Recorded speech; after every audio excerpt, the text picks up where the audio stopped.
Сербский монастырь Хиландар посвящен введению во храм Пресвятой Богородицы и занимает 4-е место в официальной иерархии афонских монастырей. Он расположен в самой северной части Афонского полуострова, в глубокой лощине, у подножья восточного склона продольной горной гряды, с которой к монастырю спускается извилистая дорога. Место необычайной красоты, созданное Богом и человеком. Для сербов Хиландар – великая национальная святыня, которую они именуют Лаврой. Став самой значительной славянской обителью на Святой горе, Хиландар служил основным источником духовного просвещения Сербии и центром распространения исихатской традиции в славянском мире. В глубине монастырского двора возвышается оборонительная башня святого Саввы и собор обители с 4 куполами. В южной стороне главного храма произрастает чудотворная лоза святого Симеона. За 800 лет она укрепилась и разрослась, а многочисленные ее плоды посредством божественной силы имеют чудесное свойство исцелять и помогать бездетным семьям. В мире не существует такой виноград, такая лоза. Каждая лоза отличается по своим листьям, какой сорт. А в этой лозе один лист от одной сорты, другой от другой, третий, 5 разных сорт. Такая лоза не существует в мире. Когда воздвижение честного креста, тогда возьмают ягодки, освещают, сохнут и дают на благословение бездетным людьми. Очень много бывает чуд, рождаются дети, и обыкновенно бывают мужчины, обыкновенно. И многие дают имя этому ребенку Симеон, по святому Симеону. Но не обязательно, обыкновенно бывает так. У правой восточной колонны перед иконостасом находится древняя икона Святой Троицы, а у левой восточной колонны в Киоте хранится чудотворная икона Пресвятой Богородицы Попская, и с ней связано следующее предание. Во время крестных походов, когда латыны бывали на Афоне, тогда они были здесь злодеи, убили много монахов. Были против Святой горы Афона. В монастыре Зограф жили 22 монаха и 4 мирская. Это зографские мученики, так живых жили. И многих монахов убили. Попробовали здесь, а им здесь не удалось. Эта икона называется Попская. От слова «поп», что значит «священник». И ее носили в крестном ходе до моря только священники. Поэтому называется Попская, от поп, священник. Однажды случилось какое-то чудо, когда были близ моря, икона бросила священника в море. Он очень испугался, почувствовал эту силу, которая его бросила в море. Потом покаялся и исповедал, что он был в связи с католиками. Мать Божья не любила, не хотела носить ее, священник, который был в связи с католиками, который на Афоне, в ее саде сделали такое плохое дело.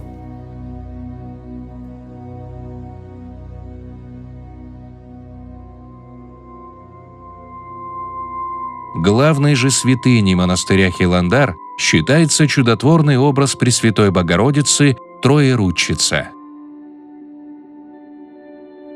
Икона Троеручица, она из самых известных икон православия. Она была икона святого Иоанна Дамаскина. И перед ее случилось очень большое чудо, когда ему государь, тогда он мусульман был, отрез ему руку Он молился, он вечером взял эту отрезанную руку, молился перед иконой, чтобы она его исцелила, и он будет весь жизнь ее почитать. И случилось чудо, что он попал в сан, и Мать Божья ему исцелила руку. Просто осталось след, что была она отрезана. Потом он пошел в монастырь Святого Саввия Священного, взял эту икону и там услышал какое-то пророчество, которое дал святой Савва Священный. Умирая, он сказал, что в будущем из дальней страны, с запада, приедет какой-то монах Савва. По родству будет принц. И когда он приедет, ему надо дать его икону млекопитательницу, его игуменский посох, который находится здесь. Когда это услышал святой Иоанн Дамаскин, он сказал, когда приедет этот Савва, ему надо дать ему икону Троеручицу. Не зная об этом пророчестве, святой Савва ехал в Святую Землю, приложился к мощам, святыням. Когда вошел в обитель святого Саввия Священного, приложиться к мощам святого, потому носил его имя, посох, который был у стены, упал. Спросили его имя, его родство.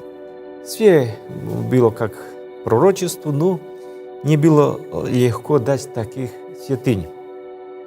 Если это этот Савва. И старцы сказали, если это случится и второй, и третий день, значит, исполнилось пророчество. И так и было. И в другой, и третий день, когда он приложился к мощам, посох падал. Была радость, потому что исполнилось пророчество, но надо было дать такие святыни, но они дали, взяли благословение этого Саввы, поняли, что это какой-то великий святой человек. Когда вернулся на Афон, он первую ночь был в келье Буразерская. И прот Святой горы Афона был очень рад, потому что на Афон пришли такие большие святыни, и подарил Хиландару тогда келью, Буразерскую келью. С этого времени, с тех пор, эта келья принадлежит Хиландару. Он оставил игуменский посох в келье Преображения в Корее, икону млекопитательницу оставил в келье постница, которую основал наш святой Савва и жил в ее, а здесь, в Хиландаре, оставил икону Троеручицу. Она имеет очень большую историю потом. Она вначале была в горнем месте, там в алтаре, потом во время сербского царя Душана монахи подарили царю Душану эту икону, и она была в столице Сербии. Сейчас это Скопье, которая уже другая страна, но тогда была столица Сербии. И была какая-то церковь Троеручица. Потом она закончила в монастыре Студеница, где были мощи святого Симеона Мироточивого. Монастырь Студеница испугались, что может быть, что турки будут сжигать такую святыню. И они послали, не знали, что делать, поставили икону на осля, помолились Божьей Матери, и осль без человека пришел из Сербии, из монастыря Студеница в Хиландар. И 300 метров прежде монастыря, так есть как памятник, где остановился ослик. Монахи, когда взяли икону, осль умер. На этом месте, как памятник, это сделали.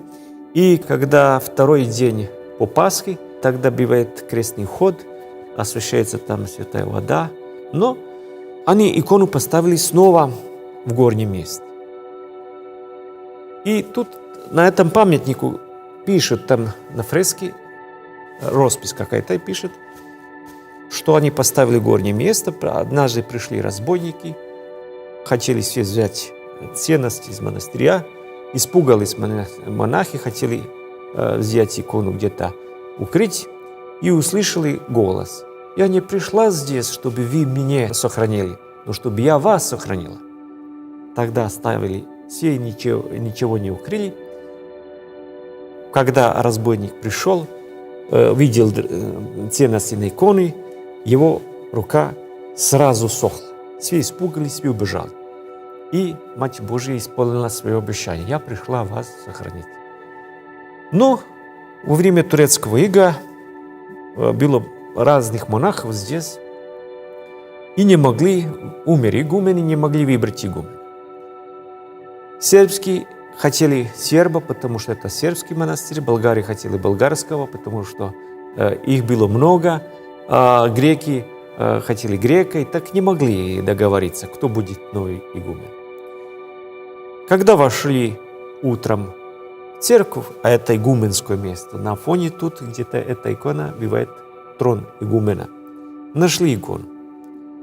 Болгарские сказали: сербы не хотят болгарского, и вернули ее назад. И на следующий день снова она была на игуменском месте. Пришел какой-то монах, старец с Афона, сказал, что ему явилась Матерь Божья, и что сказала: «Пойди в Хиландар, не надо выбирать нового игумена, я буду игуменья Хиландара». А клад на иконе Богородицы очень прекрасный. Это подарок русских княгинь. 1 год делал его, в начале с 1861 года, а закончили в 1862 году.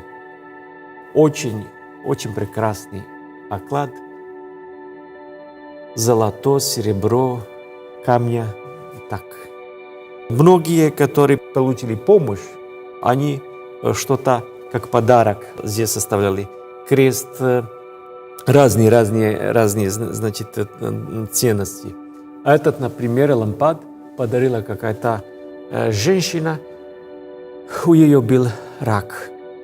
Просила масло из лампада, ее послали из монастыря, и она это пользовалась и совсем исцелилась. В знак благодарности она подарила этот лампад, и тут есть как книга, где внутрь урезано пишет это чудо, как случилось. Мать Божья помогает многим, так много чуд, просто не можно записать все, что бывает. Как игумения, как не только Хиландария, но всей горе Афона, она нам очень помогает. Есть еще и копия этой Троеручицы, которая находится там, и она была на русско-японской войне. Русский царь искал послать Троеручицу на эту войну. Монахи пугались, что не будет вернуть эту икону, и сделали копию. Была на русско-японской войне, тоже оказалась чудотворная, и по концу войны царь ее послал здесь, в Хиландар.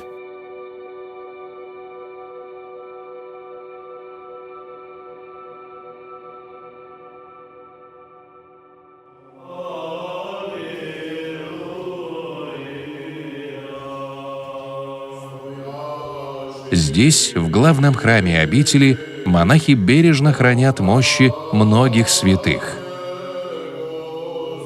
На самом Афоне очень много мощей святых. Здесь, в Хиландаре, больше, чем 150 святых мощей. Это, можно сказать, Царство Небесное в малом. У нас здесь вынесли некоторые мощи, и одни из самых важных святынь христианской веры – это честной крест Господа нашего Иисуса Христа, на котором Господь был распят. Потом суд мощи святого пророка Исаии. Он жил 700 лет прежде Христа. Очень великий пророк. Он говорил, что Мессия будет рожден от Девы. И его называют пророком и евангелистом. У нас это самые старые мощи. Потом мощи святого великомученика Пантелеймона, очень большой кусочек его мощей. Потом здесь мощи святой великомученицы Марины. Это можно видеть, как Бог ее прославил нетленными мощами. Просто это плод ее можно видеть, сохранилась.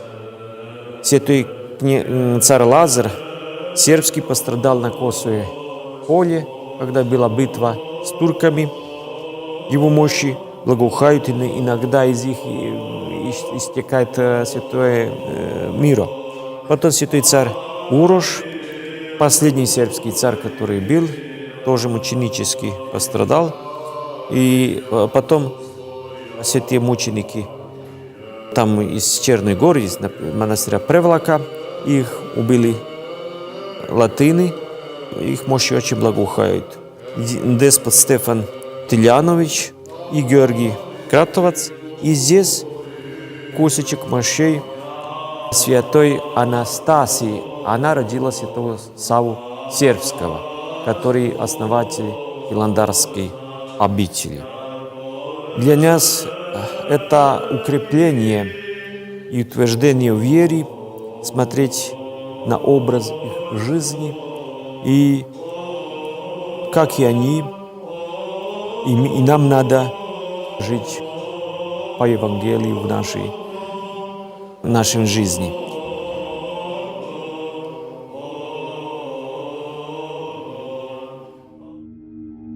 С благословения игумена Мефодия мы отправляемся в музей монастыря.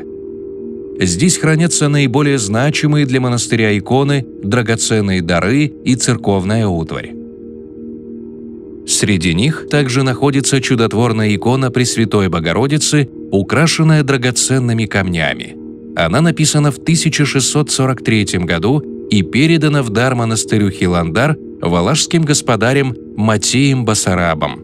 На оборотной стороне иконы сохранилась дарственная надпись, написанная на старославянском языке. Всесвятой чудотворный образ Пресвятой чистой и преблагословенной Владычицы нашей Богородицы и присно Девы Марии и привечного младенца Ия иже держит на пречистых руках своих. Украсил Ия благоверный и христолюбивый, великий и пресветлый князь всей земли Угровалашской Матей Басараб воевода.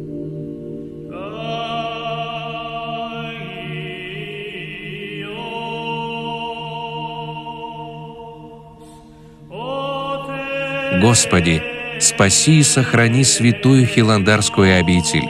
Дай сил ее инокам быть непоколебимыми в сохранении православных традиций и старинной обрядности, с верой и любовью нести свой молитвенный подвиг во спасении всего мира, преодолеть все трудности и быть достойными продолжателями великих деяний святого Саввы по объединению сербского народа вокруг Сербской православной церкви.